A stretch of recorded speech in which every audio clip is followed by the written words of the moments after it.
저희가 부모 교육을 실시해 오면서 계속해서 4년차, 5년차째 실시하다 보니까 이렇게 새로 오신 분들에게는 이제 그 초창기에 저희들이 굉장히 중요시 여겼던 저희 학교의 철학이나 다양한 내용들에 대해서 반복되지 않는 것 때문에 그 부분들을 많이 놓치는 아쉬움이 있어서, 그래서 1, 2년차 계신 분들에게 초창기 저희들이 하였던 그 교육을 하게 하고, 그리고 이제 좀 이렇게 3년차 이상 되신 부모님들은 이렇게 또 다시 이제 토론이죠. 거의 영상 보고 함께 나누는 그런 시간을 지금 나누어서 올해는 진행하려고 계획하고 있습니다. 대부분의 대안학교라고 이야기하는 이 대안학교라고 이제 우리 얘기하지만, 저희는 이제 대안학교라는 이야기보다는 기독교 학교라고 이야기하는데, 이런 대안학교가 실패하는 이유 중에 하나가 왜 실패하냐면 부모 교육에 실패하고 있기 때문에 대안교육이 실패하고 있다라고 전문가들이 분석해서 이야기합니다. 그러니까 교육이라는 것 자체가 원래 교육의 주체는 그 학교가 아니라 학부모님이, 부모가 원래 교육의 주체가 되어져야 합니다. 근데 부모가 교육의 주체가 되려 하기보다는 교육을 이제 학교 현장에 선생님들에게 내어 맡겨버리고, 그리고 교육을 하다 보니까 자녀들의 교육의 문제가 굉장히 심각한 문제들이 나타나게 되어졌죠.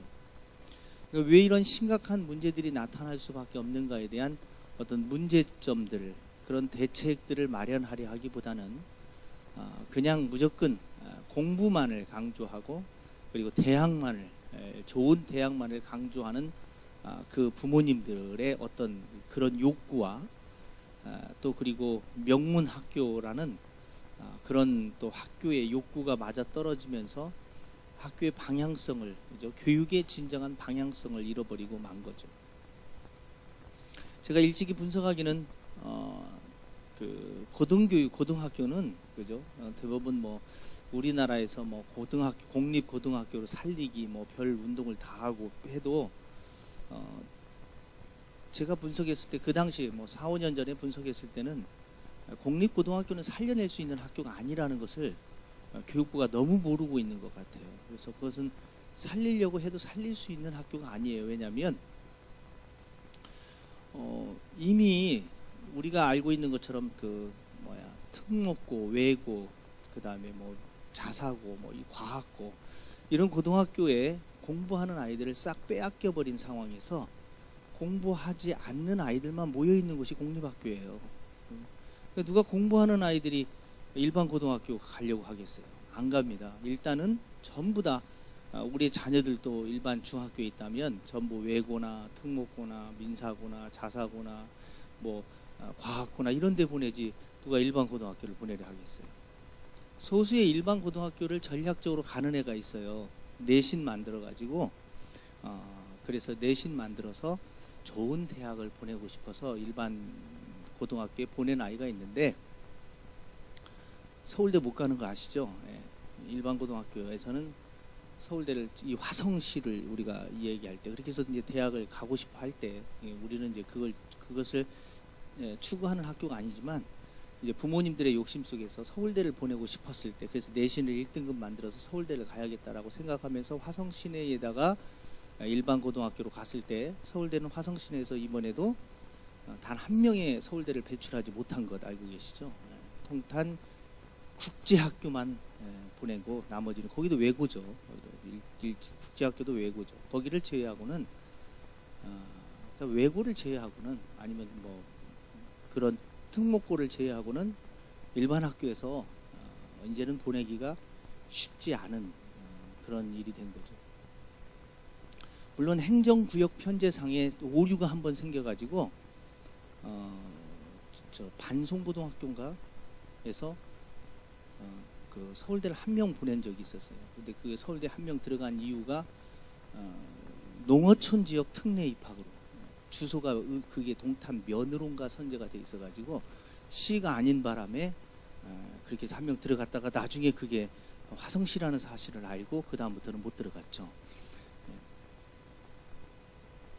그런 망가져가는 고등학교 안에서, 그죠? 우리는 무엇을 아이들에게 우리가 해줄 수 있을까라고 이야기할 때 왜 망가질 수밖에 없느냐, 그것은 교육 철학 때문에 그래요. 교육 철학 때문에. 그러니까 대부분의 많은 사람들이 이렇게 생각하기를 뭐냐면 학교가 운영되고 있는 데 있어서 학교에 철학이 없이 운영되어지고 있다라고 생각하는 경우들이 굉장히 많은데 그렇지 않습니다. 우리가 영향을 받고 있는 교육 철학은 우리나라가 그리고 일본이 그리고 미국이 함께 사용하고 있는 교육 철학을 따르고 있기 때문에 같이 가고 있다는, 이렇게 사회 문제나 어떤 그런 문제가 같이 가고 있다는 사실을 우리가 알아야 되죠. 우리가 교육 철학의 가장 근본을 두고 있는 것은 우리가 잘 알고 있는 거죠. 근대 교육의 그 아버지라고 불리는 존 두이에 의해서 시작되어져 있는 교육 철학의 근거를 두고 있고, 또 스펜서의 교육 철학의 근거를 두고서 교육 철학이 만들어지고 교육이 어떻게 보면 교육학이 개발되어지고 있는 거잖아요. 교육학을 공부하면서 참 재밌는 것이 뭐냐면 인간의 말 한마디에 참 사람들이 엄청난 권위를 두고서 그분을 이야기를 굉장히 신뢰하고 쫓아간다라는 거예요.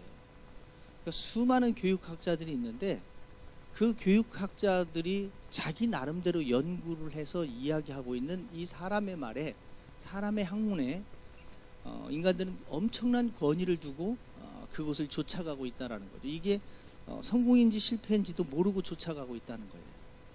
그 예를 들면 뭐냐면 존 두이의 교육 철학은 무신론을 기초로 한 교육 철학이에요. 그가 무신론자거든요. 철저하게 신을 배제하고 있는 그런 사상과 철학을 갖고 있는 겁니다.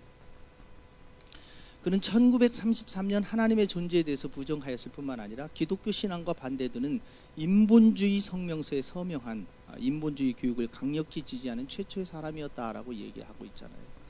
그러니까 결국은 그에 의해서 만들어진 교육학을 따르고 공부하는 사람은 12년 과정의 교육을 이수하면 결과적으로 누가 돼서 나타나냐면 무신론자가 돼서 나타나도록 되어 있습니다. 왜냐하면 그의 교육 철학이 철저한 무신론을 기초로 하고 있기 때문에 그렇습니다. 그러니까 우리는 그 존 두이는 영혼이 존재하지도 않고 하나님이도 존재하지 않는 그런 사상과 철학을 가지고서 전인 교육, 그러니까 인간 교육에 포커스와 초점을 두고서 교육학을 만든단 말이에요. 그러니까 사람들은 이렇게 또 이야기할 수 있을 거예요. 뭐 교육을 시킬 때 우리 학교에 대해서 교육에 대해서 이야기를 할 때도 어떤 분들은 뭐 교대 나오신 분들이 몇 분 계셔요. 사대에 나오신 분이 몇 분 계셔요. 이렇게 물어보시는 분들이 있는데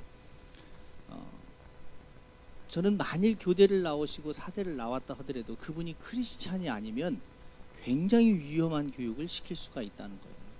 왜냐하면 그들이 가지고 있는 교육 철학은 인본주의 교육 철학을 갖고 있기 때문에 그렇죠. 전인 교육을 지향하고 있는 거예요. 그러니까 전인이 아니라 인지적 교육만을 강조하고 있다는 거죠. 그러니까 인지적 교육을 통해서 어떤 사람을 만들어내는 것이 교육의 목적이냐는 거죠. 그러니까 우리나라가 교육이 입시 위주 교육을 가고 있고, 그리고 예습 중심의 교육을 가고 있고, 그리고 선행학습을 중시하고 있는 이 모든 것들이 다 교육 철학자의 영향을 받아서 그런다는 거죠. 근데 한국 교육 안에서 또 다른 교육의 움직임들이 일어나고 있는 것이 핀란드의 교육의 어떤 그런 교육의 움직임들을 따라서 혁신학교가 만들어지고 있는 거잖아요. 근데 혁신학교의 교육 철학은 인지적 교육만을 강조하는 것이 아니라 육체적인 교육의 측면들을 함께 아울러 강조하고 있어요. 그래서 거기는 전면적 교육을 이야기하고 있는 거죠. 그러니까 신체 활동과 그리고 어떤 학습과 이 모든 것들을 총체적으로 교육하고자 하는 것이 그 목적이 있기 때문에, 그래서 그들의 교육의 핵심 안에는 놀이교육이 굉장히 협동학습 교육, 놀이교육을 굉장히 많이 강조하고 있는 거예요. 그래서 혁신학교를 가면 비교 학생들을 평가하는 방식을 배제시켜버리고 협동교육을 굉장히 많이 강조하고 있는 그런 시스템을 볼 수 있게 되는 거죠. 그러니까 어떤 교육 철학자를 따라서 어떻게 커리큘럼을 편성하느냐가 현대의 교육이 되어진다는 거죠. 그랬을 때 우리가 추구하고자 하는 교육의 목적이 뭐냐는 거예요. 교육의 철학이 무엇이냐는 거죠. 그러니까 그리스도인들이 추구하고자 하는 교육의 철학은 인지적인 교육도 아니에요. 그렇다고 해서 철저한 세상 사람들을 만들어내는 전면적 교육이 아니라는 거예요. 우리의 교육의 철학은 하나님의 사람을 만드는 데 있다는 거예요. 그게 성경이 우리에게 말씀하고 있다는 거죠. 근데 사람들은 이렇게 생각하는 거예요. 내가 학교에서 배우고 있는 삶과 배우는 것과 그리고 신앙생활을 완전히 이분법으로 분리해서 살아가는 사람들이 있어요. 그러니까 교육은 교육이고 삶은 삶이다라는 거죠. 그러니까 인생의 문제와 마치 신앙의 문제를 별개의 문제인 것인 양 생각하면서 살아가고 있는 사람들이 많다는 거죠. 그러니까 세상에서 학교 공부를 하는 것은 학교를 공부하는 거고, 교회에서 또 신앙교육을 하는 것은 교회에서 신앙교육을 하는 거다라는 구별되어져 있는, 분리되어져 있는 그런 것들을 생각하고 있는 사람들이 많다라는 겁니다. 그러니까 결국 이 세상이 중심이 되어져서 살아가고 있는 그런 모습들이 있을 때, 그러면 어떠한 것들에 대해서 결정을 내리는, 이것이 그러면 옳은가, 이것이 그릇된가, 이것이 진리인가, 이것이 진리이지 않는가에 대한 그 기준점, 그럼 그 기준을 우리는 무엇에다 놓고서 그 기준을 정하고 있냐는 거죠. 그것이 하나님인가 아니면 사람인가라는 그 기준을 우리가 분명히 해야 할 필요가 있다라는 겁니다. 그러니까 만일 모든 것들을 결정하는 것이 사람에 의해서 되어진다라고 생각한다면 우리는 그죠, 굉장히 힘든 이렇게 삶을 살아가게 될 거예요. 이 말이 뭐냐면 인본주의적인 생각을 가지고 살아가는 것과 신본주의적인 사고를 가지고 살아가는 것 자체가 세상에서 살아가는 삶이 완전히 다를 수밖에 없다라는 겁니다. 그러니까 결국은 인본주의적인 사고를 가지고서 교육을 배워서 그 교육을 이렇게 배워서 살아가는 사람들은 결국은 나중에 직장인이 되어서도 사회에서 살아가면서도 교회에서의 삶과 그리고 직장에서의 삶이 다른, 그리고 이중적 삶을 살아갈 수밖에 없게 되는 거죠. 그러니까 신앙생활 하는데 굉장히 많은 어려움을 갖게 되어지는 이유 중에 하나가 왜 그러냐면 내가 가지고 있는 삶의 철학이잖아요. 내가 가지고 있는 삶의 철학이 나뉘어져 있기 때문에 그렇습니다. 세상 속에서는 세상, 신앙 속에서는 신앙이라는 이중의 잣대를 가지고 이중 두 가지의 어떤 철학을 가지고 살아가고 있기 때문에 그만큼 우리는 어려움을 겪는다는 거죠. 그러니까 자녀들이 마찬가지예요. 자녀들이 일반 공립학교에서 그들이 교육을 받으면서 살아가고 있는 그 교육의 철학, 그 이념들을, 그 세계관은 세상의 어떤 세계관이잖아요. 그 세계관을 가지고서 그들은 살아가는 거고, 또다시 교회 안에서는 그 성경적 세계관을 그는 또 배우면서 자라가게 되어지는 거죠. 그러니까 두 개의 개념을 가지고서 혼돈 속에서 살아갈 수밖에 없다라는 겁니다. 이게 무슨 말이냐면 여러분들이 어떤 문제가 생겼을 때, 그러니까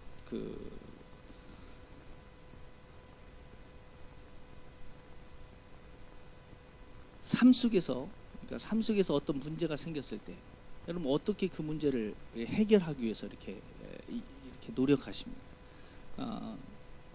쉬운 예로 만일 그냥 이렇게 볼까, 남편의 직장에 어떤 승급을 원하거나 아니면은 어떤 내가 갑자기 어떤 문제가 생겼거나 아니면 병원에서 진단을 받았는데 암 말기라든가 이런 어떤 세상적인 방법으로 해결할 수 없는 그런 문제에 딱 부딪히게 되어졌을 때 크리스찬들이 찾는 방법이 어떤 방법을 찾아요? 결국 하나님 앞에 나와서 기도한다라는 겁니다. 안 그러세요? 네. 그러니까 세상과 분리되어졌다라고 하면서 살아가면서 세상은 세상이고 하나님은 하나님이고 신앙은 신앙이고 교육은 교육이다라는 분리된 개념을 가지고 살아가면서 막상 인생에서 어떤 문제가 생기면 궁극적으로 하다가 안 될 때 어디로 오냐면 결국 하나님 앞에 와서 무릎 꿇고 기도하고 있는 모습을 본다는 거죠. 그러니까 이것이 해서 우리에게 무엇을 가르쳐주고 있냐면 우리의 삶과 신앙은 분리시켜낼 수 없는 영역이라는 거예요. 그러면서도 불구하고 우리는 자꾸 분리시키려고 하는 거죠. 우리 스스로가 분리시키려고 하는 거죠. 그러니까 성경에서 말하는 천지창조의 원리는 하나님께서 만드신 거잖아요. 하나님은 해와 달과 별들을 만드셨어요. 하나님은 성경대로 6일 동안에 이 모든 우주의 만물을 창조하신 분이다라고 성경은 그렇게 창조론을 가지고 가르쳐주고 있어요. 그러나 진화론을 믿고 있는 사람들은 이 우주 만물은 빅뱅의 원리에 의해서, 그죠? 팽창에 의해서, 아니면 폭발에 의해서, 아니면 저 멀리 우주의 무엇인가가 의해서 날라와서 어떤 이런 우주의 별들이 만들어지고, 폭발에 의해서 이 별들이 만들어지게 되어졌고, 우연히 이 우주 안에만 공기가 존재하게 되어졌고, 이 우주 안에 공기의 존재 안에 또 우연히 물이 존재하게 되어졌고, 우연히 물이 있기 때문에 우연히 아메바가 생겼고, 우연히 아메바가 생겼는데 우연히 아메바가 갑자기 다리가 나오고, 우연히 아메바가 날개가 생기고, 우연히 아메바가 새가 되고, 우연히 아메바가 원숭이가 되고, 우연히 그 원숭이가 결국은 사람이 됐다라고 이야기하고 있잖아요. 그게 우연으로 다 되었잖아요. 우연. 근데 참 신기하고 놀라운 것은 아직도 우연히 원숭이가 사람이 안 된 경우가 있단 말이에요. 그들이 말하고 있는 맹점이라는 것이 뭐냐면 중간 단계의 화석이 없다라고 얘기하잖아요. 중간 단계의 화석이. 진화가 되어졌다면 중간 단계의 화석이 있어야 할 것인데 화석이 없다라고 이야기하고 있는데, 그들은 시조새가 중간 단계의 화석이라고 얘기하고 있지만 아니라는 거죠. 그것이 다 과학적으로 아님이 증명되었음에도 불구하고 진화론을 믿고 있는 사람들은 결국은 무엇이냐, 저도 이것은 진화론도 과학적 뒷받침이 없기 때문에 이것도 종교예요. 일종의 종교예요. 기독교가 말하는 진화론이라는 것은 진화론이 없다라고 이야기하는 게 아니라, 기독교에서 말하고 있는 진화론이라는 것은 과학에서 종속, 과목, 관계가 있는데 종이 진화하는 것이 아니라는 거예요. 종은. 그러니까 그들이 말하는 이 진화론주의자들이 말하는 진화론은 종이 진화를 일으켜서 아주 새로운 형태가 나타난다라는 얘기예요. 예를 들면 사람은 원숭이과에 해당된다는 거잖아요. 왜냐하면 원숭이가, 침팬지가 사람이 됐으니까. 그러나 성경이 말하는 것은 원숭이가 우연히 사람이 된 것이 아니라 하나님께서 사람은 처음부터 종을 사람이 되게 했다는 거죠. 그러니까 사람이 환경 속에서 살아가면서 약간의 피부가 검어지기도 하고 하얘지기도 하고, 팔이 길어지기도 하고, 털이 더 있고 없고는 약간의 환경에 적응하기 위한 진화들은 나타날 수 있을지 모르지만, 원숭이가 사람 되는, 아메바가 우연히 사람 되어지는 그런 종의 진화는 존재하지 않는다는 게 성경이 우리에게 말씀하고 있는 원리거든요. 그러니까 결국은 그들은 우연을 가리키는 거예요. 우연히 너는 이 땅에 존재하는 거고, 우주에 한 별이 떨어져서 네가 된 거고. 그러니까 사람이라는 것을 유물론으로 가리키고 있잖아요. 물질론으로 가리키는 거예요. 근데 기독교는 그렇지 아니잖아요. 너는 우연이 아니라 하나님의 특별한 목적을 가지고, 창조적 목적을 가지고 하나님의 영광을 찬송하기 위해서 이 땅에 지으심을 받은, 보내심을 받은 하나님의 사람이잖아요. 그러니까 살아가는 이유와 목적이 분명한 철학을 갖고 있는 것이 기독교예요. 그러니까 우연히 태어난 사람들은 이 땅을 살아가면서, 그러니까 계속 그들은 그죠? 죽으면 모든 게 끝난다라는 그런 자살, 이상한 것들을 할 수밖에 없는 것이 그잖아요. 그러니까 스티브 호킹 박사도 결국은 무신론자잖아요. 그가 뭐라고 얘기했어요? 결국은 그 일간지 한 인터뷰에서 이렇게 얘기했대요. 천국이나 사후세계가 우리를 기다리고 있다는 믿음은 죽음을 두려워하는 자들이 꾸며낸 동화에 불과하다. 죽기 직전에 마지막으로 뇌가 깜빡거리는 순간 이후에는 어떠한 것도 없다라고 말한 게 스티브 호킹 박사의 이야기라고 얘기하잖아요. 결국 우리는 세상의 과학을 통해서 결국은 그들의 무신론자의 과학자들을 통해서 우리는 무신론을 배워갈 수밖에 없다라는 겁니다. 그럼 과학자들은 모든 것을 과학으로 증명해야만이 그게 과학적 사실이다라고 얘기하고 있는데, 그러면 과학자들이 과연 모든 것을 다 과학으로 풀 수 있을까요? 그들은 못 풀고 있으면서도 과학으로 증명되지 않은 것들을 하나의 신비요, 미신이요, 우상이요 이렇게 얘기하고 있다는 거죠.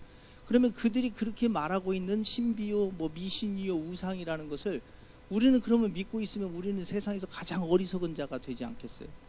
과학자들은 모든 것을 과학으로 다 증명할 수 있다라고 얘기하는데 결국 그들이 증명할 수 없는 성경의 비밀들이 있잖아요. 독생자의 탄생에 대해서, 예수 그리스도의 동정녀의 탄생에 대해서 어떻게 과학으로 증명하겠어요?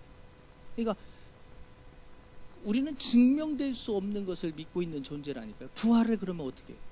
죽은 자의 다시 살아난 부활을 과학적으로 어떻게 증명할 수 있겠냐는 거죠. 예수님께서 무리를 걸은 사건을 그럼 과학적으로 어떻게 증명하겠어요? 물론 저는 과학적으로 증명을 했어요. 왼발이 빠지려고 하면 오른발을 빨리 딛고, 오른발이 빠지려고 하면 왼발을 빨리 디디면 뭐 무리를 걷겠지만, 그러니까 믿음을 알지 못하는 사람들은, 믿음의 세계를 알지 못하는 사람들은 결국은 성경을 과학으로 풀어야 하는데 과학으로 풀지 못하니까 결국은 성경을 하나의 신화로 놓고 마는 거예요. 그러니까 결국은 성경을 믿을 수 없는 하나의 신화책으로밖에 보지 못하는 거예요. 그래서 성경을 과학으로 증명하기 위해서 성경을 이해가 되지 않거나 믿지 못하는 사람들이 이해가 되지 않는 부분들을 성경을 한 장씩 찢어내니까 딱 2장만 남았다고 하잖아요. 앞장하고 뒷장. 히스기야의 사건을 아마 기억하실 겁니다. 자기가 아팠는데 하나님 앞에 기도하고 자기가 낫기를 구했는데 결국 하나님께서 그에게 징표를 보여주시잖아요. 어떤 징표를 보여주냐면 해 그림자가 10도를 물러가게 해달라. 이 말이 무엇을 얘기하는 거예요? 해 그림자가 10도가 뒤로 앞으로 나아가는 것은 쉬우니까 뒤로 물러가게 해달라는 거예요. 과학적으로 말하면 지구를 거꾸로 돌리라는 거 아니겠어요? 그래서 실질적으로 10도 뒤로 물러나는 사건이 일어났어요. 이걸 과학적으로 어떻게 증명하겠냐는 거죠. 홍해가 갈라지는 사건을 과학으로 어떻게 증명하겠어요? 그러니까 성경학자들이 과학으로 증명이 안 되니까 홍해라는 것을 원어로 풀어가지고 홍해가 원래 갈대밭이었고 이 갈대밭을 그렇게 이스라엘 백성들이 물이 없었을 때 그 갈대밭을 지나간 것이다 하고서 그러니까 그들이 건넜지. 그 엄청난 숫자가 어떻게 물을 가르고 건널 수 있느냐라고 생각하고 그 홍해라는 말 뜻이 원어적 의미가 갈대였기 때문에 그게 가능한 것이다. 이렇게 자꾸 인간적으로 이해가 안 되니까 그렇게라도 해서 성경을 이해하려고 했던 거죠. 그러니까 그런 자유주의 신학자들에 대해서 오히려 또다시 그걸 반박하면서 하나님의 또 다시 더 위대함, 하나님의 진짜 위대함은 갈대밭에서 말 타고 가는 이집트 군사가 빠져 죽은 것이 더 기적이다라고 얘기하잖아요. 그러니까 자꾸 세상 사람들은 성경에 대한 이해가 안 되니까, 그죠? 과학적으로 이해가 안 되니까 엉뚱한 얘기를 하려고 한다는 거죠. 여리고성의 무너짐에 대해서는 어떻게 설명하겠습니까? 7바퀴 하루에 한 바퀴씩 6일을 돌고 마지막 날은 7바퀴를 돌고 난 다음에 함성을 질러라. 그러면 여리고성이 무너질 것이다 라는 거죠. 소돔과 고모라가 멸망한 사건에 대해서는 어떻게 증명하겠고, 그리고 그 소돔과 고모라를 향해서 돌아보지 말라고 했는데 돌아본 그 여인에게 소돔 기둥으로 변해버린 그 사건에 대해서는 우리는 어떻게 설명을 할 거냐는 거죠. 그러니까 우리가 믿고 있는 이 하나님, 우리에게 구원을 주시는 위대한 하나님에 대한 놀라운 믿음과 신앙을 가지고 있음에도 불구하고 우리 안에는 끊임없는 갈등이라는 것이 생겨나는 거예요. 어떤 갈등으로 생겨나냐면 철저한 세상 사람으로 만들고 싶어하는 거예요. 그러니까 내가 크리스찬임에도 불구하고 진정한 그리스도인이 되게끔 우리의 자녀를 교육시키는 것이 아니라 기독교 세계관을 가지고 기독교인으로서 살아갈 수 있도록 우리 자녀를 교육시키는 것이 아니라 우리가 그리스도인이라고 얘기하면서 우리의 자녀에 대해서만큼은 철저하게 세상적 세계관을 가지고 세상에서 가장 훌륭한 세상 사람을 만들어 놓고 기뻐하고 있다라는 거죠. 그게 우리가 가지고 있는 아이러니 중에 하나라는 겁니다.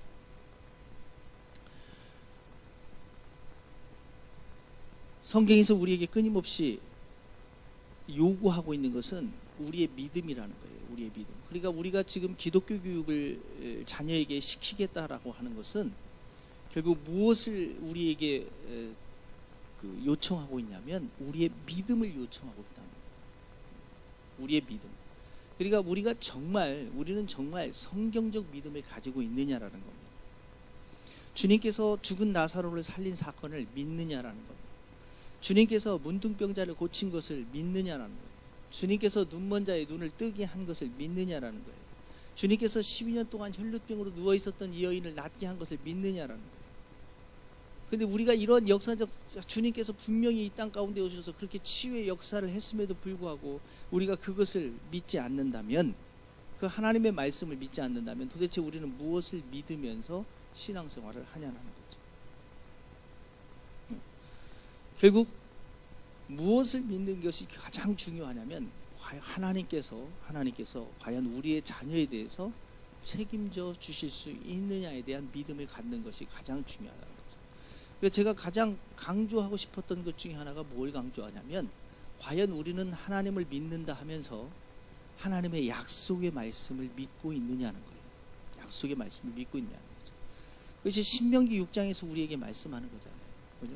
우리의 자녀에 대해서 쉐마, 들으라 이스라엘아, 우리의 자녀에 대해서 하나님의 말씀으로 여호와 사랑하기를 가르치면 우리의 자녀에 대해서 하나님께서 그를 이끄시고 인도해 주시겠다라고 약속하고 있는 이 약속을 과연 믿느냐라는 거죠. 그러니까 우리는 굉장한 갈등 속에서, 아이러니 속에 빠져서 살아가는 방법이 있는데, 그것이 무엇이냐면 세상에서 내가 자녀를 성공시키게 하기 위한 몸부림이라는 거예요. 세상에서 내가 자녀를 성공시키게 하기 위해. 무엇이 성공이냐에 대한 성공적 기준도 없고, 어떻게 하는 것이 성공인지 성공의 기준이 없어요. 그냥 무조건 성공이라는 것은 돈 많이 벌고 좋은 자리에, 높은 자리에 앉아서 뭐 그렇게 남부끄럽지 않게 그냥 여유 있게 살아가는 거. 막연한 이런 내가 가지고 있는 성공관을 가지고서 자녀를 푸시하기 시작합니다. 좋은 직장에 취업하기 위해서 좋은 대학을 가야 하고, 좋은 대학에 들어가기 위해서 좋은 고등학교를 가야 하고, 좋은 고등학교에 들어가도록 하기 위해서 좋은 중학교를 가야 하고, 좋은 중학교에 가도록 하기 위해서 초등학교 때부터 잡들여서 공부를 열심히 시켜야 하고. 진정 부모가 부모의 역할을 해야 하는데, 부모가 하는 역할이 부모의 역할을 하는 것이 아니라 학습지 교사의 역할을 하고 있거나, 부모가 하고 있는 일들이 보면 어떻게 보면 학원 선생의 역할을 하고 있더라는 거죠. 정말 하나님께서 부모에게 어떤 사명을 주었고 어떤 역할을 하라라고 우리의 부모를, 그리고 우리의 자녀를 우리에게 맡겨주셨는지에 대한 분명한 사명감이 없이 우리는 우리의 자녀를 세상에서 성공시킨다라는 이 성공의 목적 아래 자녀를 잡들이고 있다라는 겁니다. 오늘 왜 이런 문제가, 자녀들이, 가출 청소년들이 어마어마하게 많이 지금 나타나고 있죠.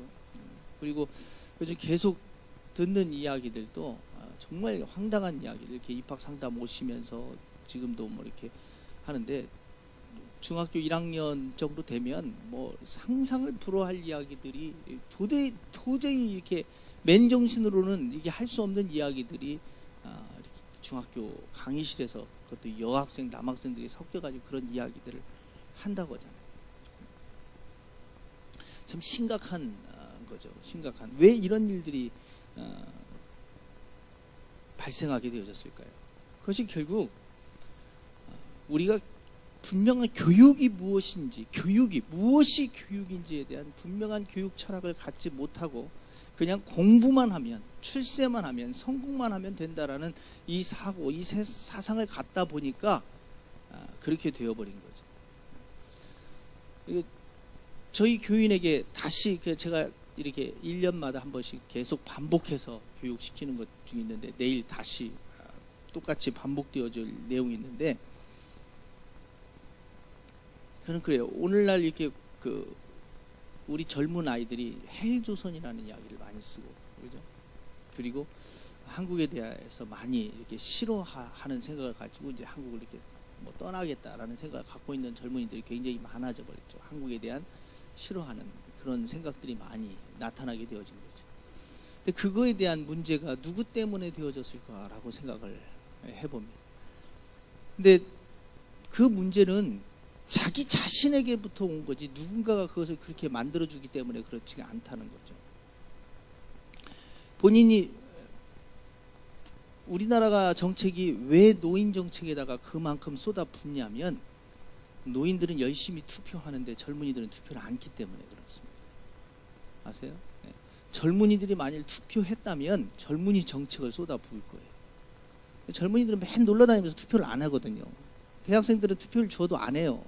그러니까 뭘 투표도 안 하는 애들을 위해서 저들을 뭐하러 두려워하겠어요? 안 두려워해요. 투표도 안 하는데. 근데 할아버지 할머니는 무섭습니다. 왜냐하면 할 일이 없으니까 가서 전부 다 가서 투표를 하니까. 이번에 뭐 이렇게 선거가 뒤집힌 이유 중에 하나도 물론 젊은 층들이 뭐 많이 투표해서 통계에서 젊은 층들이 많이 투표한 것은 별과 1, 2%밖에 안 된다고 얘기하죠. 할머니들이 바꿔버렸다는 겁니다. 새누리당 투표하던 할머니들이 전부 다 국민의당으로 돌아서 버렸다는 거죠. 네. 할머니들, 할아버지들이 무섭다는 겁니다.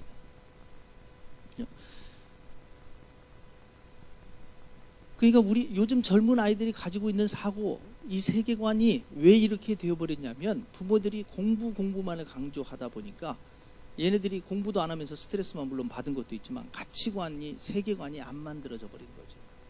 철학이 없어요. 그럼 우리나라가 추구하고자 하는 국민 철학이 뭘 것 같아요? 제가 미국에서 있으면서 참 답답한 것 중에 하나가 뭐냐면 한국의 국민을 대단결, 단합시킬 수 있는 철학이 없다는 거예요. 그래서 우리나라는 우리 대국민 단결을 뭐로 하냐면 올림픽 축구, 월드컵 축구, 이게 대국민 단결이에요. 축구에 응원하는 거. 철학이 없으니까 스포츠로 대국민 단결하겠다는 거잖아요. 얼마나 이 참 비참한 민족입니까? 철학이 없어요. 단일 민족, 단일 국가에서 철학이 없는, 국민 철학이 없는 거예요. 유교도 무너져 버렸고 아무것도 없는 거죠. 그러니까 가정 안에서 자녀를 오냐오냐 하면서 어머니들이 키우다 보니까 가정을 다 파괴시켜 버린 거예요. 가정교육, 밥상머리 교육 굉장히 중요하다고 얘기하잖아요. 옛날에 클 때는 그 어머니가랑 함께 요즘은 같이 밥 먹을 이게 시간도 없어요. 너무 안타까운 것 중에 하나인데. 아니면 전부 다 외식을 해요. 집에서 이렇게 밥상을 딱 차려놓으면 옛날에는 어머님들이 그랬어요. 아버지가 수저 들기 전에는 들면 안 됐고, 그리고 항상 아버지가 먼저 이렇게 수저로 국을 떠 드셔야 그 다음에 우리들이 수저를 잡고 먹을 수가 있었고, 그다음에 좋은 것은 먼저 아버지가 이렇게 드셔야 했어요. 근데 요즘 엄마들은 남편이 좀 좋은 거 먹으려고 하면 손 탁 애가 좀 먹도록 이렇게 해야 한다고. 애한테 좋은 거 갖다 줘가지고 엄마들이 아버지 권위를 다 땅바닥에다 떨어져 놔 버렸으니 애들이 아버지 할 길을 어떻게 알겠어요. 그래서 집안의 권위가 없어져 버린 거예요. 엄마가 아빠를 그냥 완전히 밟아놓은 거예요. 그러니까 나중에 아이를 키우려다 보면 서로의 권위가 없는 거예요. 아버지가 엄마한테 그렇게 하지 못하도록 이렇게 얘기를 해야 하는데 일단 아버지 권위가 안 서버렸잖아요. 그리고 엄마는 애들을 위해서 온통 막 해준다고 했는데 애들이 또 그걸 안 와요. 모르잖아요. 그리고 반항하고 청소년기 딱 들어서면 대책이 없는 거예요. 대책. 아이들을 어떻게 할 수 있는 대책이 없는 거잖아요. 그러니까 이제 대책이 없으니까 또 이제 탓하죠. 또 당신이 가정교육을 잘못 시켜서 이렇게 됐다고 이제 또 아이들로 인해서 끊임없는 문제만을 가지고 있는 거죠. 결국 어렸을 때 가정에서 효교육에 실패해버리면 이 효교육이 결국 무엇을 배우냐면 예를 배우는 거잖아요. 예. 그러니까 아이들이 사회의 예를 잃어버리고 결국 사회의 예가 없는 아이들은 국가에 대한 충성을 잃어버린다는 거죠. 그러니까 결국 가정에서 효를 잃어버렸기에 국가의 충성을 잃어버리고 결국 헬조선이라고 나라를 위해서 뭔가를 염려하거나 생각하는 그런 아이가 되어지지 못한 이유가 다 가정에서부터 우리의 교육의 문제가 있다라는 거죠. 그러니까 가정의 어머니가 아버지의 권위를 세워주고 그리고 가정에서의 질서를 한번 잡아보세요. 저도 그래서 제 그 둘째 아들에게 형을 형으로 못 부르게 하고 형님으로 부르게 만들었어요. 형님 이렇게 부르게 만들었는데 그러니까 지금도 형님이라고 부르고요. 지금도 형의 존재에 대해서는 바들바들 떨어요. 군기를 잡아놨더니 어렸을 때 어떻게 잡아놨느냐 이게 참 그죠. 교육이라는 게 굉장히 중요하다는 거죠. 제가 교육의 중요성을 깨닫게 되어진 것도 미국에서 이렇게 이민 목회하면서 예배당에서 뛰어다니는 아이들은 한국 애들하고 흑인 아이들만 뛰어다녀요. 백인 아이들은 정말 뛰지를 않아요. 참 신기했어요. 왜 백인 애들은 안 뛰고 한국 애들하고 흑인 애들만 뛰까? 근데 그래서 제가 하도 궁금해서 제 아들을 백인 있는 크리스찬 학교에다가 보냈어요. 크리스찬 학교에 보냈는데 1년 내내 매주일 받아오는 것은 경고장이에요. 애가 말이 많다, 애가 뭐 뛰어다닌다, 애가 어떻다, 뭐 이렇게 경고장을 계속 받아오다가 1년이 딱 지난 다음부터 경고장이 하나가 없어져 버리는 거예요. 그 학교는 어떤 학교냐면 연필을 이렇게 바닥에 공부하다가 연필이 바닥에 똑 떨어졌잖아요. 그러면 손을 들고 선생님한테 연필 주셔도 돼요? 물어보고 그리고 연필을 주셔야 돼요. 물을 먹으러 가더라도 반드시 다 줄을 서서 이렇게 가서 먹는 거예요. 제가 미국의 무서운 걸 알았어요.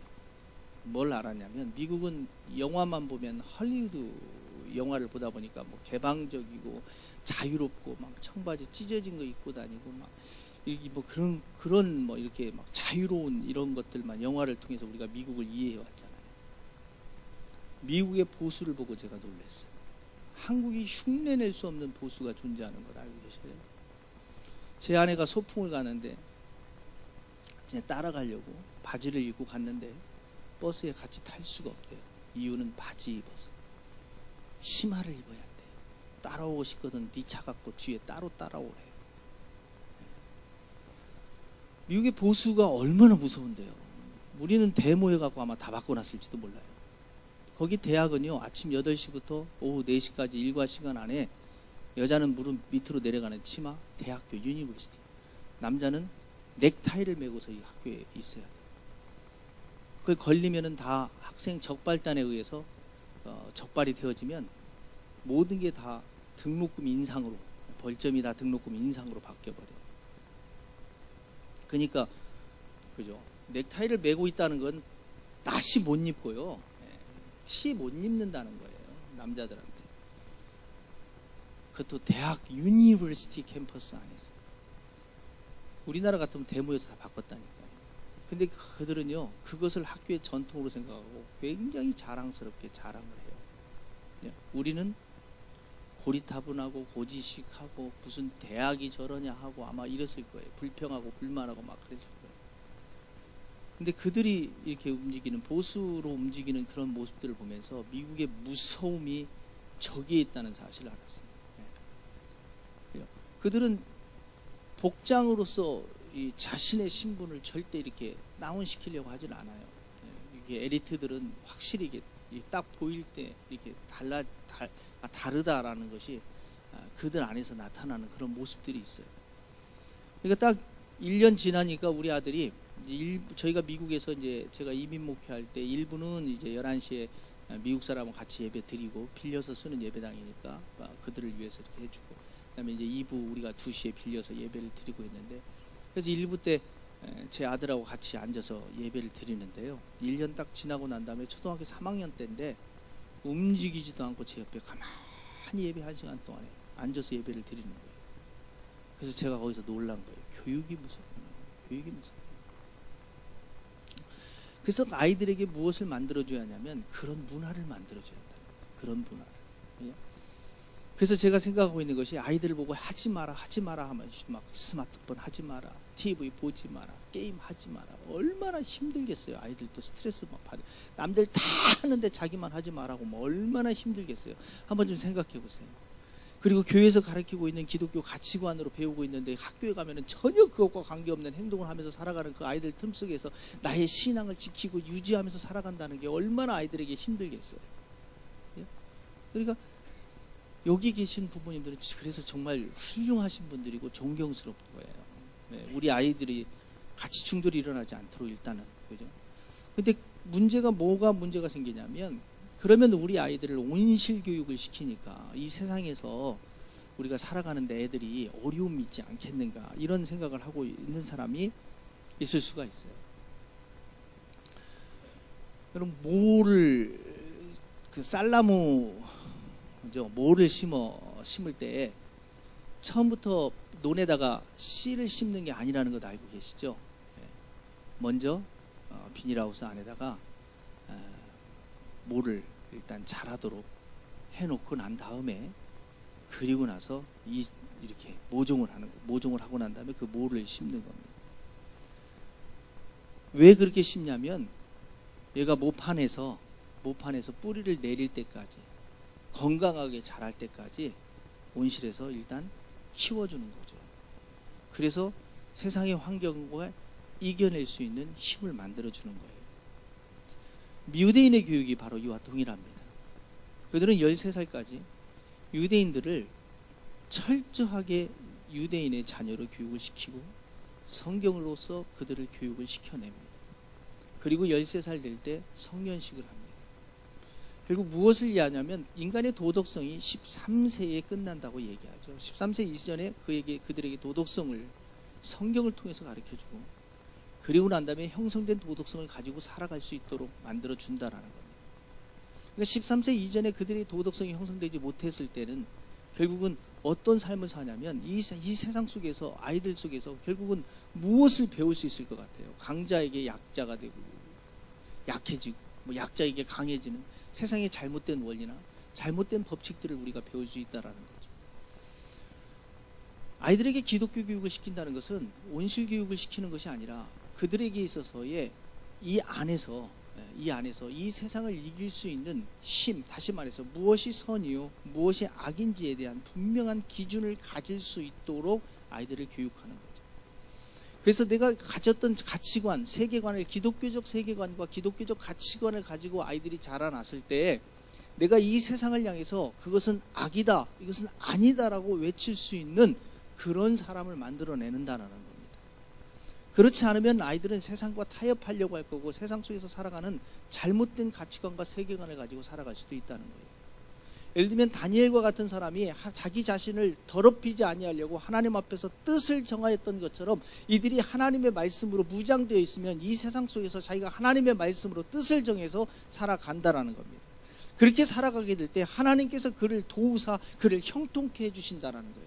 이걸 믿어야 한다는 겁니다. 무엇을 믿어야 하냐면 하나님께서 우리를 형통케 해주는데, 아브라함을 불렀을 때 하나님께서 아브라함에게 약속한 것은 I will make you라는 거예요. I will bless you라는 겁니다. 내가 너를 만들어 주겠다는 거예요. 내가 너를 축복하겠다라는 겁니다. 성경의 역사는 그래서 시작됩니다. 누구를 시작하냐면 노예였던, 종이었던 요셉을 들어서 어떻게 총리 대신에까지 올라가게 되어지는지, 하나님의 방법으로 어떻게 그 자리에 나아가게 되는지를 우리에게 가르쳐주는 거예요. 포로였던 다니엘이 어떻게 제2인자의 자리까지 가게 되어지는지를 성경은 우리에게 소개하고 있다니까요. 오직 하나님의 방법으로, 세상과 타협함이 아니라 하나님의 방법으로. 대학을 나와야만이 세상에서 성공하고 출세할 수 있다고 생각하는 것은, 대학은 우리나라에 생긴 지 50년도 안 됐어요. 그 전에 그러면 대학 안 나온 사람들은요, 정주영 씨, 현대를 일으켰던 분, 초등학교만 나오셨는데, 에이 그 시대는 그랬죠. 아니 그럼 빌 게이츠는요, 대학 자퇴하고 나와버렸는데. 하나님이 지혜를 세상은 지식으로 살아가는 게 아니에요. 지혜를 주셔야 살아가는 거예요. 우리나라가 그렇게 가장 큰 문제의 나라예요. 우리나라는요, 인종차별이 너무 심한 나라. 이게 문제예요. 없다고 차별해, 못 배웠다고 차별해, 못 가졌다고 차별해.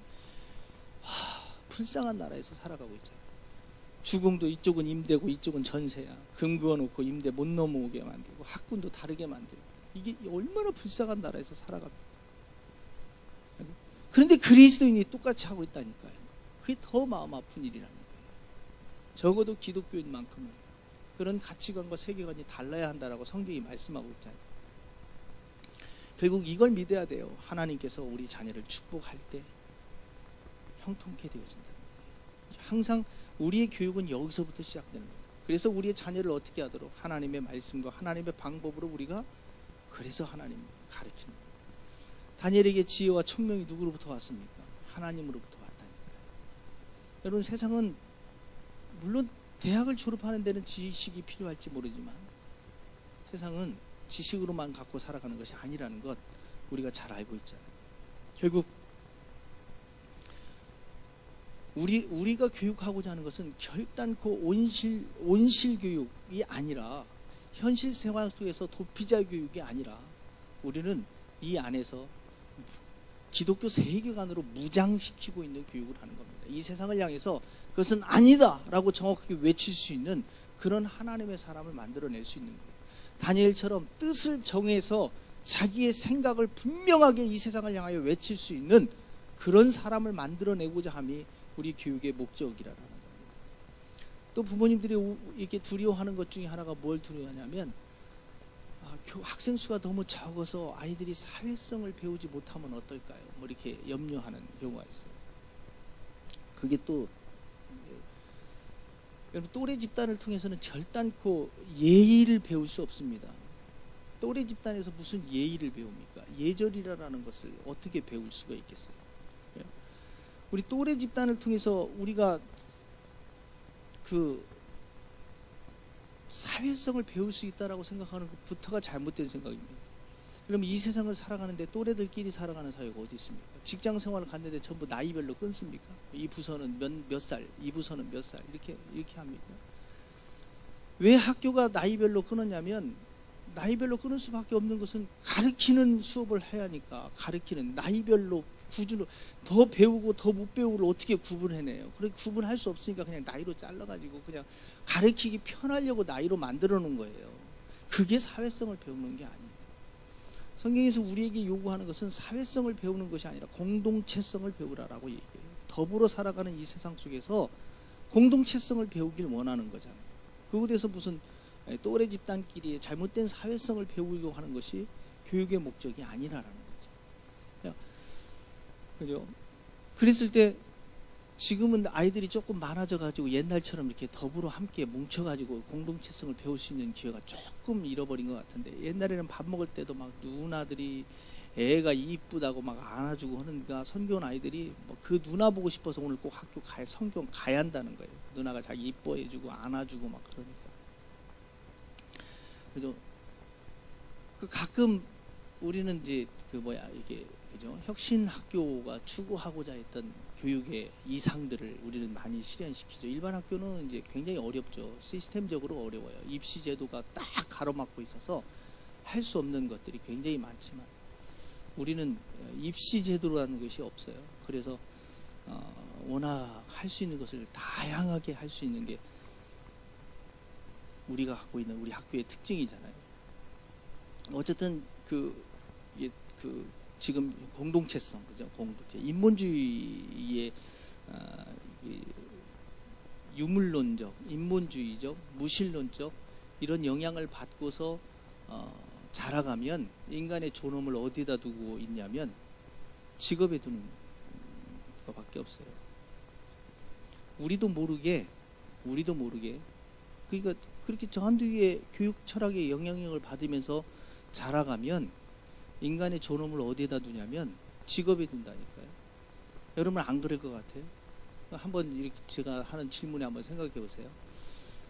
배를 타고 항해를 하다가 배가 좌초를 당했어요. 그래서 배에 있는 구명보트에 타고 이렇게 가야 하는데, 공교롭게도 배에 타고 있는 사람이 12명인데 구명보트에 탈 수 있는 사람이 8명밖에 안 돼요.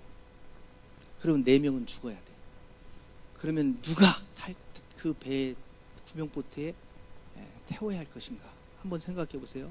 1번 의사, 2번 변호사, 3번 국회의원, 4번 교사, 5번 농부, 6번 경찰, 7번 과학자, 8번 배관공, 9번 기업가, 10번 예술가, 11번 가정주부, 12번 가수. 4명을 제외시켜야 돼요. 누굴 제외시킬 것 같아요? 우리도 우리의 생각 속에 뭘 쓰냐면요, 직업이 형편없는 사람부터 배제시키고 있어요. 그렇지 않아요? 배관공, 가정주부, 직업 없으니까. 누가 위대한 사람이냐면 우리도 모르게요, 우리 생각 속에 국회의원, 거짓말 제일 많이 하는 변호사, 의사 이러고 있다니까요. 인간의 존엄을 어디다 두고 있어요? 직업에 두고 있어요. 이게 바로 무신론으로 인해서 우리가 12년 동안 교육받은 교육의 결과물이 이거예요. 왜 우리 자녀들을 그렇게 만들려고 그래요? 의사 만들고, 왜 변호사 만들고, 왜 그러려고 그래요? 존엄을 어디다 뒀습니까? 직업에다 뒀잖아요.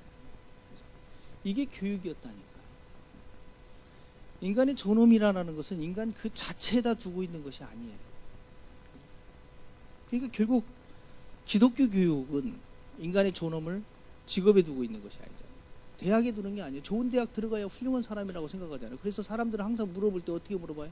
어느 대 갔어? 이러잖아요. 대학 못 들어가면 부모가 힘이 없어요. 기죽어. 대학 들어가면 안 물어보나? 오늘? 뭐 이렇게. 우리도 그런 인본주의 교육을 받은 우리도 모르게 그렇게 살아가고 있다니까요. 그렇잖아요. 인간의 존엄성. 한편으로 우리 마음속 안에서는 그런 생각들이 있지만 모든 사람은 평등하다라는 이런 생각을 갖고 있음에도 불구하고 그게 안 돼요. 교육이라는 것 자체를 어떻게 배웠느냐에 따라서 우리도 그렇게 되어줄 수밖에 없어요. 결국 C.S. 루이스는 이런 말을 했다고 하죠. 우리가 어디로 가고 있는지 모르면 우리는 길을 잃을 수밖에 없다. 네. 우리 자신조차도 어디로 가야 할지도 모르면서 우리의 자녀를 막연하게 그 길로 가길 원하고 있다는 거죠. 그러나 이제 우리 시대 때 살아왔던, 그죠? 우리 시대 때 살아왔던, 그리고 우리가 취하고 있는 이 직업이 우리의 자녀 시대 때 동일한 그 직업이 남아있으리라는 법이 없고, 네. 언제부터 이게 증권가에서 막 한때 이게, 그죠? 그런 사람이 되길 원했겠어요. 그러나 우리 후대 때 되어지면 또다시 그런 직업은 존재하리라라고는 아니라는 거죠. 우리의 자녀 시대가 살아가야 할 그 세상에 대해서 우리가 정확히 알고 있는 것도 중요하지만 우리의 자녀를 어떻게 인도하고 이끌어갈 것인가에 대한 분명한 방향성을 우리가 갖는 것이 중요하다는 거죠. 그래서 제가 항상 우리 성도님들에게 하는 얘기가 그거예요. 우리의 자녀를 하나님의 사람으로 키우면 나중에 함께 살 수 있지만 세상적인 방법으로 열심히 공부시켜가지고 끝에 사자 들어가도록 하는 직업을 갖게 해주면, 물론 목사도 사자지만 목사 빼고 나중에 양로원도 못 들어갈 수도 있다라고 얘기해요. 네. 그렇잖아요. 요즘 자녀들이 부모를 창피하게 하고 얼마나 사회적인 문제들이 굉장히 많이 일어납니다. 교육의 목적은 우리나라의 원래 교육의 우리나라의 교육 철학은 굉장히 이상적인 거죠. 홍익 인간을 만드는 것, 널리 세상을 이롭게 하는 사람을 만드는 것에 교육 철학을 갖고 있는, 말도 안 되는 교육 철학을 갖고 있는 굉장히 위대한 나라. 그게 됩니까? 참 안 되죠. 어쨌든 그것이 교육의 목적이겠죠. 그런 사람을 만드는 것. 결국 기독교인이 만들고자 하는 것은, 우리의 자녀를 교육하고자 하는 교육의 목적은 하나님의 사람을 만들고자 함에 있어요. 그러면 성경으로만 그렇게 교육시키면 애가 정말 세상에서 잘 될 수 있을까요? 라는 대한 염려와 두려움은 하나님께 맡기는 게 굉장히 중요합니다. 하나님께.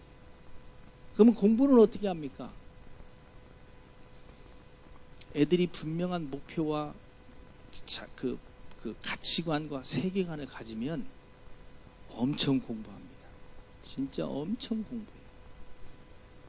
나중에 이제 아이들이 공부한 거 보면, 페이스를 이렇게 공부해 놓은 거 보면 정말 엄청 공부해요.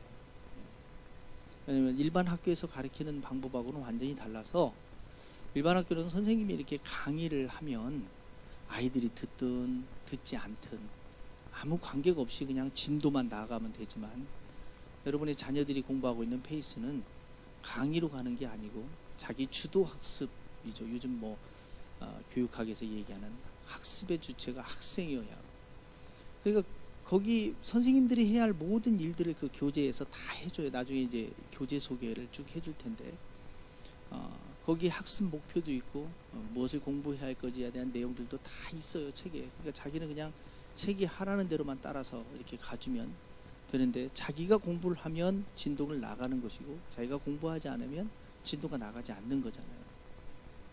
근데 그것에 대해서 공부를 하고 난 다음에 또 평가가 중간에 3번에 걸쳐서 이루어져요. 평가하지 않는 게 아니에요. 공부를 한 것에 대해서 평가가 이루어져요. 그리고 3번의 평가가 끝나고 난 다음에 공부가 다 끝나고 나면 셀프 테스트에서 전체적으로 이 한 권의 책에 대해서 내가 얼마만큼 이해를 하고 있는지 그것에 대한 셀프 평가가 이루어져요. 근데 그 셀프 평가를 공부하기 위해서 외워야 돼요. 열심히 공부 안 하는 게 아니라니까요. 왜요? 그 시험 봐서 90점 밑에면 페일하면 다시 공부해서 다시 시험 봐야 하거든요. 그래서 셀프 테스트를 90점이 넘어서 통과했으면 그러면 됐느냐? 아니에요. 파이널 테스트에서 페이스 테스트가 또 있어요. 그것은 그 다음날 봐요. 무슨 말이냐면 오늘 책을 제출을 해요. 셀프 테스트에서 통과해서 책을 딱 제출하면 책이 없으니까 공부를 못 하잖아요. 그 다음날 아침에 와서 그걸 전부 기억해서 다시 시험을 보는 거예요. 기가 막히죠. 네. 저녁에 밤새도록 달달달 공부를 안 한다니까요. 지금까지 공부한 것을 가지고 그대로 생각하면서 시험을 보는 거예요. 그게 80점 이상이 돼야 통과하는 거예요. 고학년으로 높아질수록 제가 그 점수를 리밋을 높여놨어요. 88점 이상으로. 왜냐하면 88점부터가 B라 그래요. 근데 아이들이 그렇게 열심히 공부를 해요. 참 잘해요.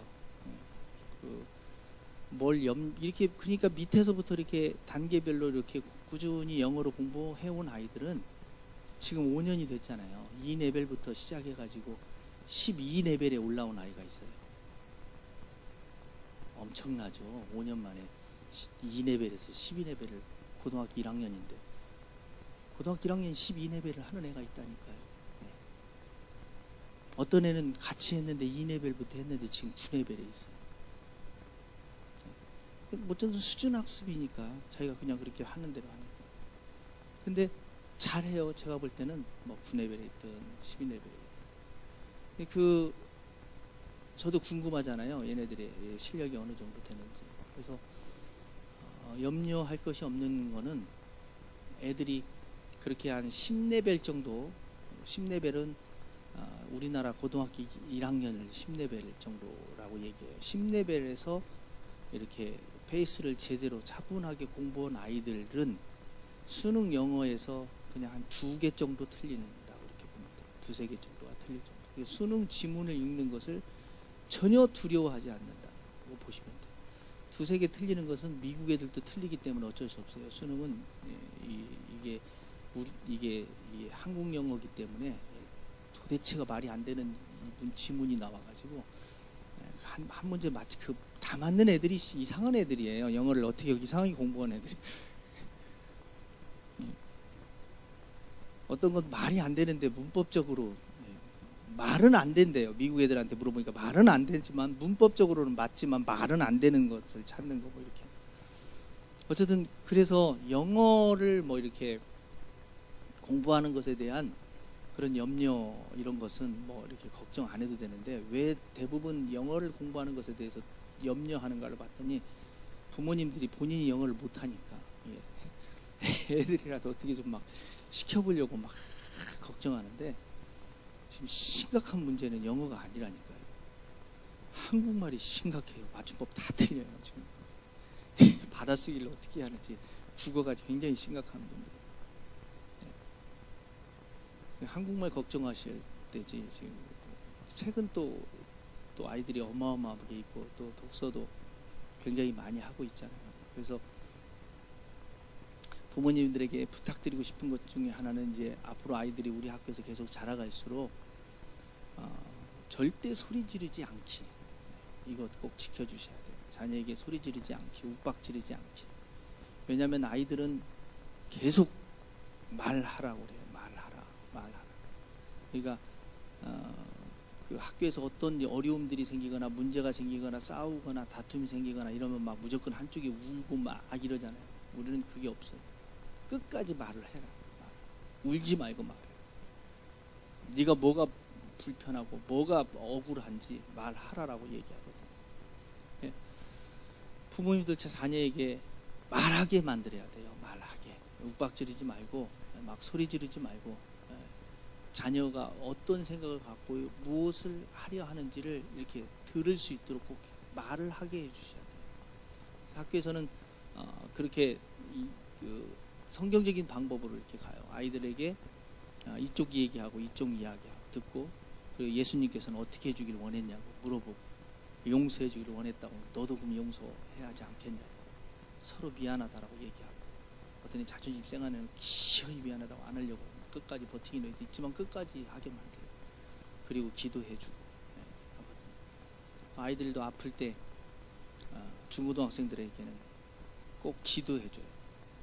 그리고 안 나서면 더 믿음 없다고 할까봐 다 나섰다고 그래요. 농담 같지만 실질적으로 그렇게 많이 아이들이 스스로가 많이 치유되어져요. 하나님의 어떤 그런 것들을 간접적으로 이렇게 경험하면서 아이들이 나아가거든요. 그렇다고 해서 또 타인애들도 먹여요. 열이 올라가는 애들은. 그래서 항상 제 책상 서랍은 타인애들이 많이 들어있어요. 열이 올라가는 아이들은, 그리고 그래도 안 떨어지면 집으로 보내줘요. 항상 온도계는 제가 잘 갖고 있어요. 그래서 그 아이들을 좀 인격적으로 이렇게 우리 학교에 오면, 이게 아이들이 변하는 이유 중에 하나가 뭐냐면 인격적으로 대우해 주기 때문에 그래요. 그 사람의 한 사람의 의견을 이렇게 오케이 하고, 그 부분에서 아이들이 이게 일반 학교와 굉장히 이렇게 자기가 인격적으로 이렇게 대우를 받고 있구나라는 것들을 느낄 정도로, 그래서 아이들이 이렇게 달라지는 거예요. 그리고 부모님들이 꼭 지켜줘야 할 것, 어린 자녀를 둔 부모님들이 참 지키기 힘든 게 뭐냐면, 이 스마트폰 좀 제발 좀 주지 말라고 하는데 성교원 어머니들은 꼭 주는 부분들이 있어요. 애를 죽이는 거하고 똑같습니다. 계속 제가 어마어마한 자료들을 갖고 있는데, 결국 그것은 전두엽을 다 죽여요. 전두엽이 죽으면 인간의 이성을 컨트롤할 수 있는데, 그러니까 인간의 그 감정을 컨트롤 시켜낼 수 있는 뇌가 전두엽인데, 전두엽이 쪼그라들어 버리면 감정 컨트롤 하지 못하니까 인간이 짐승처럼 되어버리는 거예요. 막 화를 절제하지 못하고 소리 질러 버리고, 그냥 막 기뻤다가 막 그냥 슬펐다가 막, 이게 다 게임으로 인해서 망가진 전두엽으로 인해서 나타나는 현상들이거든요. 그래서 우리 학교에서 하고자 했던 이 TV 영상물에 대해서 학교에서 충분히 보여주니까 걱정하지 마시고, TV나 가정에서만큼은 게임이나 이런 부분들에 대해서 재차 강조하지만, 애들을 심심하게 좀 만드는데 적극 협조해 주셔야 돼요. 애들 입에서 심심해가 나와야만이 제가 원하는 교육이 그때부터 시작되어져요. 무료해야 돼요. 심심해야 돼요. 그래야 책을 보기 시작해요. 안 심심하면 절대 책 안 봅니다. 애들이 심심해, 이 말은 스마트폰 없어, TV 틀어줘, 이 말이거든요. 그냥 심심해라. 이게 절대 집에서 이렇게 강조하는 건 다시 강조하지만, 그 공부시키려고 하지 말았으면 좋겠어요. 애들이 저기 페이스로 공부하고 있는 양을 보면 어마어마한 양을 공부해요. 일반 학교에서도 하지 못할 엄청난 양들을 공부하고 가요. 그러니까 집에서는 좀 편히 쉴 수 있도록 이렇게, 직장에서 일을 열심히 하고 온 남편에게 왜 일 안 해? 집에 와서 막 이렇게 얘기하면 막 스트레스 받는 거 똑같아요. 그래서 집에 오면 아이들이 좀 쉴 수 있도록, 편히 아무것도 안 하고 쉴 수 있도록, 절대 아무것도 하지 않고 쉴 수 있도록 해줘요. 진짜 심심하면 그냥 책이라도 좀 보든지, 이렇게 해서 아이들로 하여금 자꾸 독서를 할 수 있는 기회를 제공하는데, 독서는 계속 다음에도 아마 얘기하겠지만 다독이 목적이 아닙니다. 독서의 목적은 독해력입니다. 이 책을 읽고 이 정보에 대해서 정확하게 내가 이 책의 내용들을 정확하게 이해할 수 있는 이런 독해력을 키우는 것이 목적이지, 다독은 아무 의미가 없습니다. 다독은 진짜 의미 없어요. 글 잘 쓰는 사람한테 물어보세요. 어떻게 하냐면, 자기와 가장 맞는 수필이나 소설이나 이런 문인들의 그 좋은 글귀들을 통으로 암기해 버린다고 하잖아요. 암기해놓고 시작한대요. 그런 표현력들을. 그래서 자기 거화 시키는 거에서 시작한다고 합니다. 그러니까 절대 다독은 그렇게 자기 거화가 안 돼요. 차라리 똑같은 책을 10번 읽는 게 훨씬 더 아이들에게 효과적인 교육이 될 수 있다는 거죠. 그래서 저희는 암기시키는 걸 원치 않아요. 암기한다는 거. 근데 애들이 왜 암기하냐면 하도 많이 읽으니까 외워진 거지, 그게 암기한 게 아니에요. 이게 외워질 때까지 그냥 읽어라. 이렇게 소리내서 계속 읽기하고 또 읽기하고. 그렇게 해서 암기가 되다 보면 이렇게 그 성경이 그러잖아요. 그 성경을 이렇게 계속 어려서부터 암송을 하면, 성경을 암송하면 뇌의 구조가 바뀌어 버린대요. 그래서 뭐 일반적인 거 암기하는 건 누워서 떡 먹기가 된다라고 얘기할 정도로 두뇌가 이렇게 바뀌어 버린다라고, 뇌 구조가 바뀐다고 얘기하거든요. 그래서 실질적으로 유대인들이 그렇게 천재가 많은 이유는 그죠? 전 세계의 0.2%, 미국의 2%가 살고 있는데 하버드 예일대에 같은 아이비리그의 유대인들이 20%에서 30%를 존재한다고 하잖아요. 그들의 뇌가, 그리고 뭐 노벨 문학상들을 휩쓸고 있고 지금까지 22%에서 23%를 유대인들이 그 노벨 문학상을 휩쓸고 있다고 얘기하죠. 그러니까 그들의 뇌 구조 자체가 다른 이유는 그렇다고 해서 그들이 IQ가 높냐? 아니래요. 우리나라 사람보다 IQ가 낮대요. 유대인들의 평균 IQ들은 96인가 밖에 안 된대요. 우리나라 평균 IQ가 102인가 되고. 그러니까 우리나라가 그렇게 평균 IQ가 높음에도 불구하고 세계적으로 노벨상 하나도 없는 우수한 민족이 된 이유 중에 하나는 질문하는 법을 모른다고 하잖아요. 지금 그걸 영상을 저쪽에서 보고 있어요. 한국의 대학을 가도 질문 한마디 않고 강의실에 앉아있는 고등학교 강의실과 똑같은 한국의 대학생들. 그러니까 그게 뭐냐면 생각하기 싫은 아이라는 거죠. 사고하고 싶어 하지 않는다는 거. 그게 결국은, 그래서 우리가 독서를 강조하고 있는 이유 중에 하나는 생각하는 아이, 사고하는 아이, 창의력을 키워내려고 하는 그런 목적까지 함께 갖고 가고 있다는 겁니다. 그래서 그 대화를 많이 해주는 게 굉장히 중요해요. 그러니까 책을 읽었을 때 책 내용이 뭐야? 엄마한테 설명해 줄 수 있어? 이런 식으로 아이하고 자꾸 이렇게 많은 대화를 가질 수 있도록, 아이가 생각할 수 있도록, 사고할 수 있도록, 그리고 지난번에 영상에서 봤던 것처럼 아이 컨택, 눈을 마주치고 아이의 이야기만 들어줘도 아이는 천재가 된다는 이 놀라운 사실을 꼭 기억하셔서 자녀를 꼭 내 뱃속에서 나왔기 때문에 내 아이다라는 생각이 아니라 중요한 것은 하나의 인격이라는 사실을 꼭 기억하세요. 그래서 그 아이의 이야기에 귀 기울여 줄 수 있어야 돼요. 그냥 이게 그냥 무시하지 말고. 저기 또 그 우리 학교에 왔다가 이렇게 졸업하고 난 아이들도 보면 그런 부분들이에요.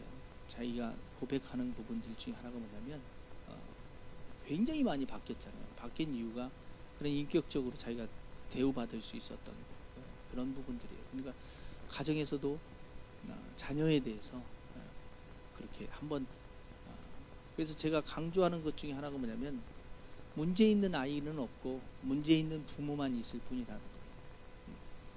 그러니까 대부분의 부모님들은 자녀를 교육시킬 때 자녀가 문제가 있다라고 생각하면서 자녀를 바꾸려고 이렇게 생각을 해요.